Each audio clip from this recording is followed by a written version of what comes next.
آج صورتحال یہ ہے کہ فکر ولی اللہ سے تعلق رکھنے والے جو ادارے قائم ہوئے تھے وہاں فساد پیدا ہو رہا ہے۔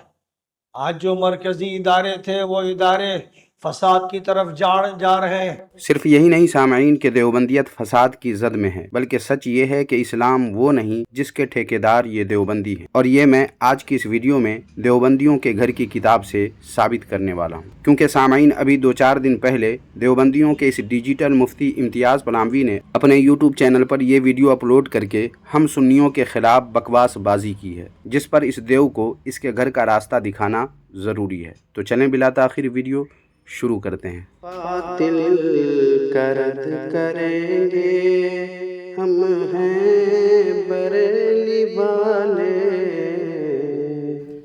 بات یہ ہے سامعین کہ دیوبندیوں کے اس ڈیجیٹل مفتی امتیاز پلاموی نے اپنی اس ویڈیو میں ناصر رامپوری نام نہاد مصباحی کے ایک رسالہ بنام دعوت دین کے جدید تقاضے بریلوی جماعت کے تناظر میں اسے لے کر ہم سنیوں پر اعتراض کیا۔ اس رسالہ اور اس کے رائٹر کے بارے میں سامعین بتا دوں کہ اس کی حیثیت ہمارے نزدیک ایسی ہے جیسی حیثیت دین دیوبندیت میں سلمان ندوی کی ہے، جس کے دفاع کی ہمیں ضرورت تو نہیں، مگر سامعین چونکہ امتیاز پلاموی وہابی نے ناصر رامپوری نام نہاد مصباحی کے اس رسالے کی چند عبارات کو لے کر پوری جماعت اہل سنت پر زبان تان دراز کیا ہے، اس لیے اس کا جواب اس کے گھر ہی میں موجود ہے، یہ بتائے دیتا ہوں۔ جیسا کہ آپ دیوبندیوں کے گھر ہی کی اس کتاب فضل خداوندی کے صفحہ نمبر 229 پر دیکھ سکتے ہیں۔ دیکھیں، عمیر قاسمی دیوبندی یہاں لکھتا ہے کہ یہاں جو بات ہے وہ بعض کی ہے، اور بعض جو ہوتے ہیں وہ قلیل ہوتے ہیں، اور القلیل کالمعدوم، لہٰذا ان کا کوئی اعتبار نہیں۔ دوسری بات یہ ہے کہ یہ قاضی صاحب کی انفرادی رائے ہے، اور انفرادی رائے کو پوری جماعت پر نہیں تھوپا جا سکتا ہے۔ لہٰذا امتیاز پلاموی ہی کے گھر سے اس کے اپنے مفتی نے جواب دے دیا کہ کسی کی انفرادی رائے کو پوری جماعت پر تھوپا نہیں جا سکتا ہے، اور اس کا کوئی اعتبار نہیں ہے۔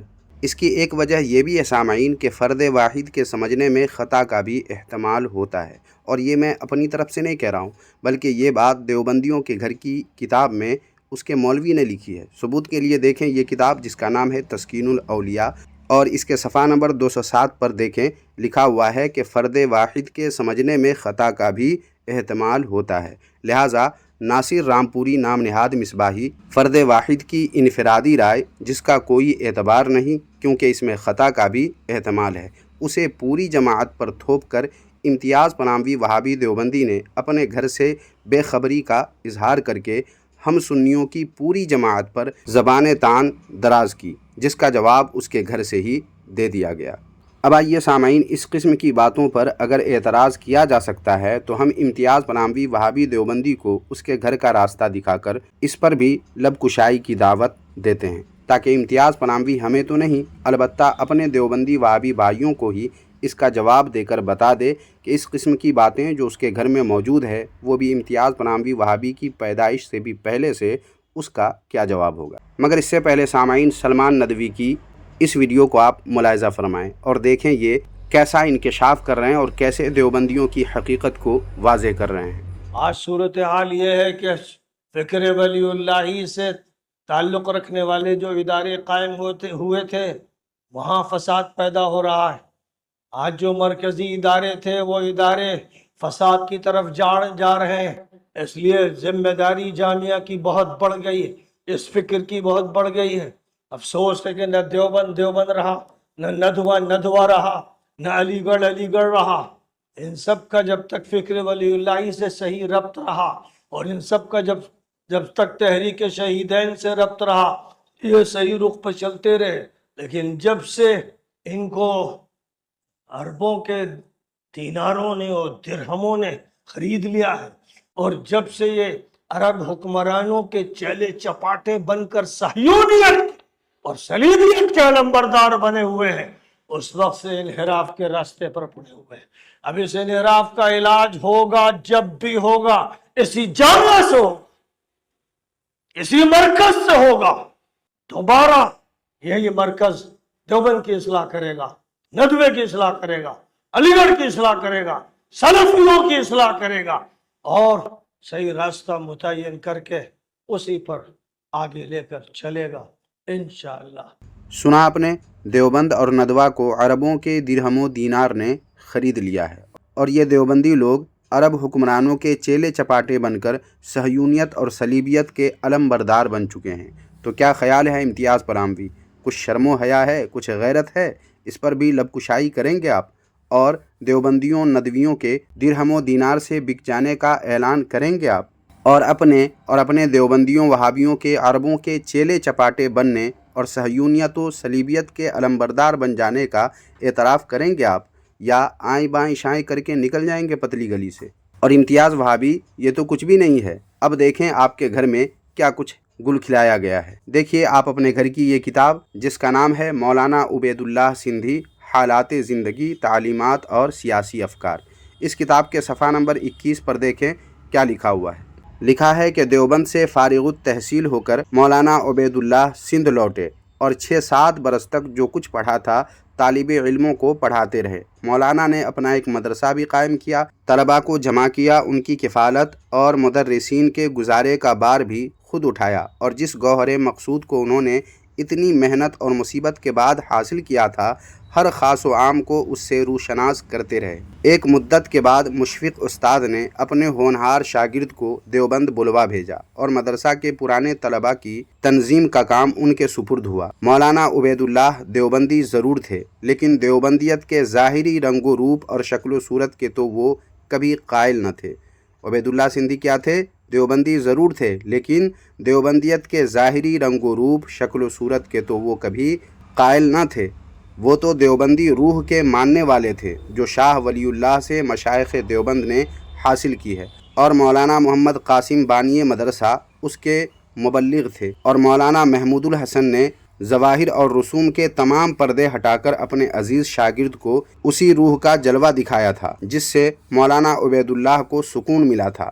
یہاں دیوبند میں مولانا کی مسلمانوں کے سماج سے ٹکر ہوئی۔ کیا ہوا؟ دیوبند میں مولانا کی مسلمانوں کے سماج سے، مسلمانوں نہیں بلکہ دیوبندیوں کے سماج سے ٹکر ہوئی، اور جس طرح سکھ سماج کا دائرہ مولانا کے لیے یعنی عبید اللہ سندھی کے لیے تنگ ثابت ہوا، مسلمانوں کے یعنی دیوبندیوں وہابیوں کے خود ساختہ سماج نے، جسے وہ اسلام کا نام دیتے تھے، دیوبندیت کو عبید اللہ سندھی کیا سمجھتے تھے؟ اسلام سمجھتے تھے، اسلام کا نام دیتے تھے دیوبندیت کو۔ تو لکھا ہے کہ مسلمانوں کے خود ساختہ سماج نے، جسے وہ اسلام کا نام دیتے تھے، مولانا پر اپنے دروازے بند کر دیے، اور مشائخ دیوبند کے ایک حصہ کی بارگاہ سے مولانا کو کافر کا لقب ملا۔ کیا ملا؟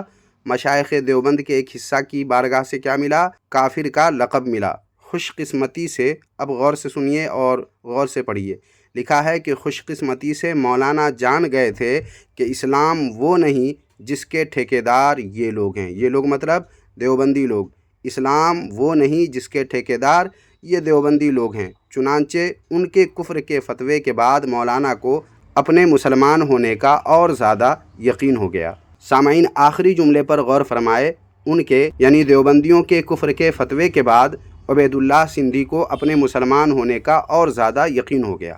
یہی ہم بھی کہتے ہیں کہ مناظر اسلام حضرت علامہ مفتی راشد محمود رضوی صاحب نے دیوبندیوں کے مولویوں کی کفریہ عبارتوں پر مناظرے کی جب دعوت دی، تو دیوبندیوں کے گالی باز نام نہاد مناظر ساجد خائن کوڈو بھاگنے کے لیے، مناظرہ قبول کرنے کے بعد مناظرہ کرنے سے بھاگنے کے لیے امام اہل سنت اعلیٰ حضرت رحمۃ اللہ علیہ کے کفر و ایمان پر بات کرنے کی شرط رکھی، جسے مفتی راشد محمود رضوی صاحب نے قبول بھی کر لیا، مگر پہلے دیوبندیوں کے اکابر کی کفریہ عبارتوں پر بات ہوگی، یہ انہوں نے کہا۔ لیکن دیوبندی نام نہاد مناظر کی ایسی ہوا خارج ہوئی کہ مناظرے سے بھاگنے میں اب تک کوششوں پہ کوششیں کیے جا رہا ہے، لیکن کسی دیوبندی وہابی میں اتنی سمجھ نہیں، اتنی شرم، اتنی غیرت نہیں کہ اپنے نام نہاد مناظر ساجد خائن کوڈو دیوبندی کو مناظرے کے لیے میدان میں نکالے۔ یہی بھگوڑا ساجد خائن کوڈو امام اہل سنت اعلیٰ حضرت رحمۃ اللہ علیہ پر زبان تان دراز کرتے ہوئے ان کو کافر ثابت کرنے کا دعویٰ اپنے اکابر کی تحقیقات سے انحراف کرتے ہوئے، بغاوت کرتے ہوئے کرتا ہے۔